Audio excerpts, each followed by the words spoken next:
Oke, ibu minta maaf ya tadi ibu agak sedikit batuk, jadi videonya terpotong. Nah sekarang kita lanjut.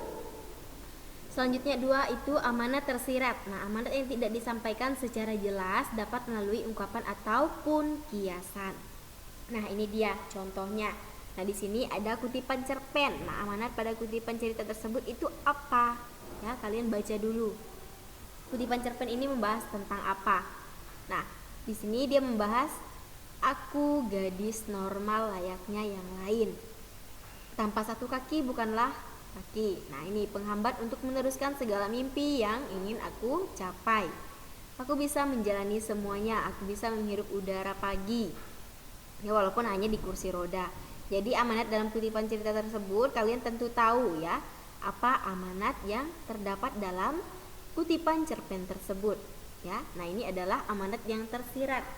Ya, amanat yang tidak disampaikan secara jelas. Nah itu bisa melalui misalnya cerita, ungkapan atau kiasan. Nah, kemudian di sini anak-anak bisa membaca nanti di buku tema kalian ya tentang cerita peternak muda dari Malang ya. Kalian bisa baca nanti di buku temanya. Di pembelajaran yang ketiga. Nah, kita lanjut. Nah, beternak merupakan kegiatan mengembangbiakan hewan ternak atau untuk memenuhi kebutuhan manusia. Nah, hewan ternak adalah hewan yang dipelihara manusia untuk memenuhi kebutuhan manusia. Nah, hasil hewan ternak yang dapat dimanfaatkan itu bisa berupa telur, ya, telur ayam, telur bebek, ya, dan banyak lagi telur lainnya.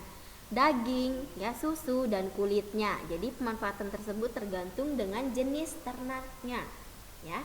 Jadi pemanfaatan dari hasilnya tadi itu dia maksudnya tergantung dari jenis ternaknya itu apa. Maaf ya anak-anak, ibu agak sedikit serak ya tenggorokannya. Nah kemudian yang selanjutnya itu ada gambar yang nomor 1, perhatikan itu adalah ternak ayam. Yang kedua itu sapi, yang ketiga bebek, dan yang keempat itu adalah kambing. Ya, nah ini adalah contoh hewan ternak. Nah, kalian bisa cari juga ya hewan ternak apa saja yang ada di lingkungan tempat tinggal kalian sekarang. Jadi hewan-hewan yang tersebut dipelihara oleh manusia dan dimanfaatkan manusia sesuai dengan tujuannya.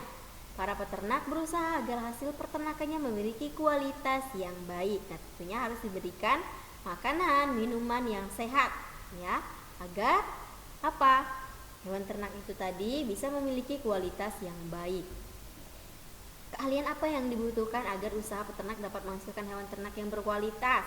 Nah, tentunya di sini kita membutuhkan keahlian, ya, keahlian yang tentunya nanti bisa menghasilkan hewan-hewan ternak yang berkualitas, yang nilai jualnya itu tinggi. Tentu ada keahlian tertentu, ya.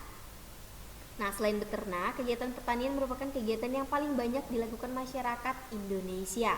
Sebagai negara agraris, Indonesia memiliki lingkungan alam yang mendukung pertumbuhannya aneka jenis tanaman pertanian. Nah, kondisi tersebut ya menghasilkan produk pertanian dengan kualitas yang baik. Nah, contohnya ini di bagian pertanian, misalnya ada mangga, kemudian ada apel, ya, kemudian ada brokoli, wortel, dan kembang kol. Nah, ini adalah hasil dari pertanian yang berkualitas, ya. Lihat saja dari warnanya itu segar-segar semua, ya.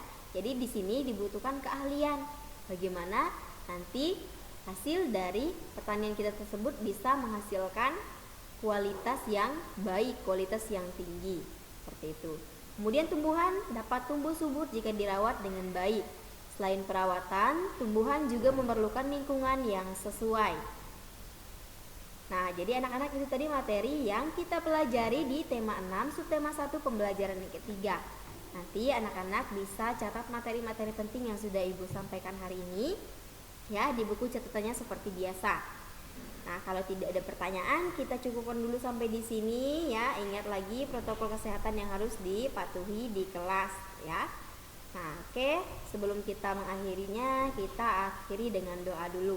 Nah, di sini sudah ada doa Salam Maria. Kita akan berdoa bersama-sama dalam nama Bapa dan Putra dan Roh Kudus. Amin. Salam Maria, penuh rahmat Tuhan sertamu, terpujilah engkau di antara wanita dan terpujilah buah tubuhmu Yesus. Santa Maria Bunda Allah, doakanlah kami yang berdosa ini sekarang dan waktu kami mati. Amin. Kemuliaan kepada Bapa dan Putra dan Roh Kudus seperti pada permulaan, sekarang dan selalu sepanjang segala masa. Amin. Dalam nama Bapa dan Putra dan Roh Kudus. Amin. Oke anak-anak, sampai di sini dulu perjumpaan kita atau pertemuan kita pada pembelajaran ketiga. Besok kita lanjut ke pembelajaran yang keempat. Jangan lupa tetap patuhi protokol kesehatan dan belajar di rumah masing-masing. Selamat pagi, selamat beraktivitas. Tuhan Yesus memberkati. See you, bye-bye.